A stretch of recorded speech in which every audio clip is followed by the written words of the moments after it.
He knocked on my door asking for help. His voice was small and rough, like gravel wrapped in paper.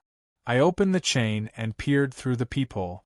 I saw a tall man in a wet coat, shoulders hunched against the drizzle. He stood under my porch light, hands shoved into his pockets. He lifted his head and said, "Please, help me." Then he stepped forward into the light, and I saw that he had no face. There were no eyes, no nose, no mouth, just smooth, pale skin where a face should be.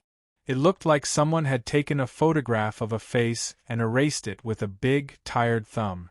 At first I thought it was a mask, one of those creepy Halloween masks that you can buy online. But it didn't sit right around his eyes or mouth because there were no seams, no gaps, no plastic glint. The skin where his face belonged was the same as the back of his neck. It moved when he blinked, small, slow breaths, as if something was breathing behind it. My hand went to the chain again without thinking. My heart hammered so loudly I was afraid the man would hear it through the door. The rain whispered against the porch roof. He said my name. Not shouted, not whispered, just said it like he knew it well and had waited a long time to say it again. "Please," he said. "I need help." My voice was thin when I answered. "Who are you?" He tilted his head slightly. The smooth place where his mouth should be moved as if forming the word. Nothing came out at first. Then, like someone forcing air through a blocked straw, a sound came. It was not a normal voice. It was several small noises stitched together, a clack, a wet hiss, then my own name spoken from somewhere else entirely. He reached out one hand. His fingers were normal. Knuckles, nails, the little scar on the index finger that looks like it was made by a dog bite years ago. The coat sleeve was damp. I could see the small faded patch on the shoulder of his jacket, the kind of patch from a gas station, round and red. My mouth went dry. "Please," he said again. There was urgency now, a trembling I could feel through the wood of the door. "Please let me in. They're after me." I looked past him at the street. Empty. The sky the color of wet steel. The house across the road had its blinds closed. No cars, no footstep. I thought of calling 911, but something in his posture, small, broken, as if he had been walking for days, stopped me. His hands didn't look like someone about to hurt me. They looked like they needed help. I unhooked the chain.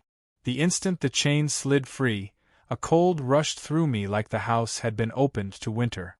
My phone buzzed in my pocket, a text from my sister asking if I was coming home for dinner. I let the door open a crack, enough for the man to slip his coat into the hallway. He smelled like wet leaves and old smoke. He held his hands out like a child who had fallen and didn't know how to stand up. He pushed the door further and moved past me into the kitchen. He didn't look at anything, only looked straight ahead where his face should have been. I followed him, every step loud. My house felt too big and too empty for one person. I wanted to ask questions, to keep him in the light where I could see him, but my tongue was stuck to the roof of my mouth. He stood at the window and stared out into the night. He said, "They'll come through the windows." I walked behind him and put my hand on the small of his back. He flinched like my touch was a shock. I felt skin that was cool and firm, like the skin of someone standing in a refrigerator. My fingers brushed the collar of his shirt and found a wet patch of sweat in the shape of a small circle. He smelled like someone who had cried a lot. I asked, "Are you hurt?" My voice sounded foolish. It came out like I was talking to a scared animal. He turned slowly. The smooth place where a face should be looked at me. For a moment my brain tried to fill in the empty space with a neighbor's face, then with my father's when he used to stand in my doorway and worry about the bills. None of that fit. He said, "I was walking. I lost my way. I can't find my face. Could you?" He lifted his free hand and tapped the smooth space where his mouth would be with a fingernail. The sound was tiny, like a twig hitting glass. "Could you help me find it?" I laughed once, a short, nervous sound. The laugh died as soon as it left my throat. I felt ashamed for laughing, ashamed because part of me had expected a prank or a costume. My neighbor's kids sometimes played trick.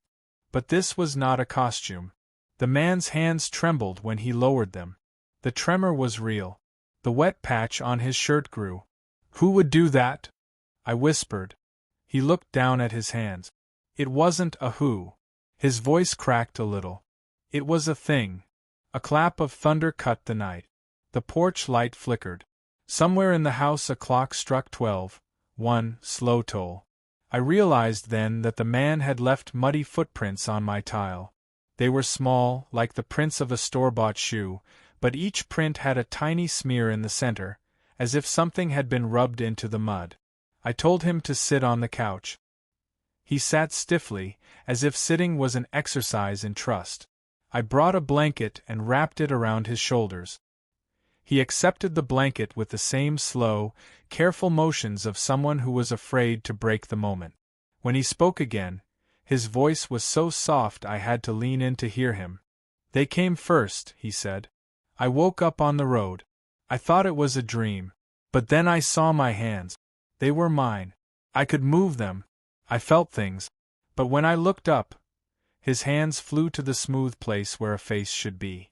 Nothing there. At first I thought it was a mask. I tried to peel it off. It would not come. It felt like another skin. It smelled like someone else." "How did you get here?" I asked. He swallowed. The sound was wet and big. "I walked. I asked people.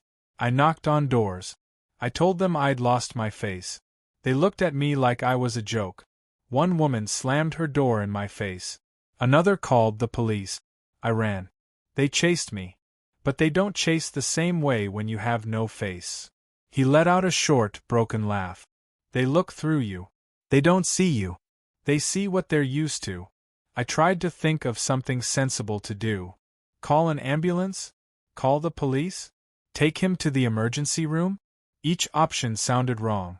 I thought of my neighbor, Mrs. Klein, a small woman who liked to fix people's casseroles. I thought of my sister's text about dinner. Real life kept nudging the edges of the room like a polite, persistent hand. Outside, something scraped against the side of the house. I froze. My blood turned to ice. The man looked toward the window.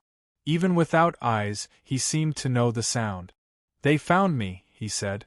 I moved, heart bumping so hard my hands shook, toward the window to peer out. There was only the dark street, the slick shine of rain-slick asphalt, and the random flicker of a distant car's taillights. My reflection in the glass was pale and shocked. The man stood behind me and put his hand on my shoulder. His touch was a reminder of something real and impossible at once. A loud thud beat against the back door. Not a knock. A thump like something heavy being thrown. Then another. My throat closed. I turned slowly. The man's head tilted the way a listening animal tilts its head, the smooth place where his face was shifting like the surface of water. He whispered, "They found the house." The sound at the back door came again, hard, urgent. Not the polite knock of a neighbor, not the scrape of a branch. It was the sound of someone trying to get in. I reached for my phone. The screen flashed 3 missed calls from a number I didn't recognize. The man behind me sighed, a sound that was almost a name. He said, "I don't want them in here." Before I could think, the back door handle rattled like someone was turning it from the outside. The lock clicked once, twice, then stopped. In the dark hallway that led to the kitchen, a shadow moved, slow and patient, and it did not belong to any person I knew. I wanted to move, to step between the door and the person at the window, to protect my home, to do something normal. Instead I stood frozen, feeling the blanket tighten around the man's shoulders as if he were shrinking away from a cold draft.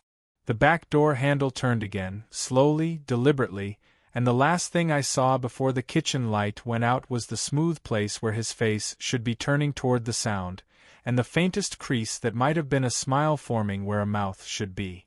The lights died, and the house filled with the sound of rain and breathing. Then a voice, not quite a voice, seemed to come from everywhere and nowhere. "Open the door." I could feel my fingers unclenching around my phone. My skin prickled. The man without a face reached out and, with a hand that was normal and human, gripped mine. His touch was warm. He said, simply, "Don't." A crash sounded in the back room like someone had thrown a chair. In the dark, shapes moved. Something heavy hit the kitchen window, and the glass hummed like a drum. My mouth opened to scream, but no sound came. The man without a face pulled me gently back toward the couch and sat down, closer than he had been before.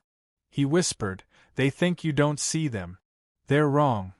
A long, slow scrape began at the back door, as if fingernails were dragging across wood. The scrape stopped at the knob. The knob turned once more. I felt a cold rush against my feet and then, clear as a bell, the front doorbell started to ring. Continuous.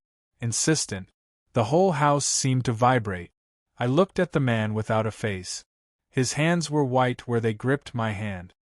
He stared, not at the door, but at the front hallway, where, in the dim light, the shape of another person had just stepped onto my doormat.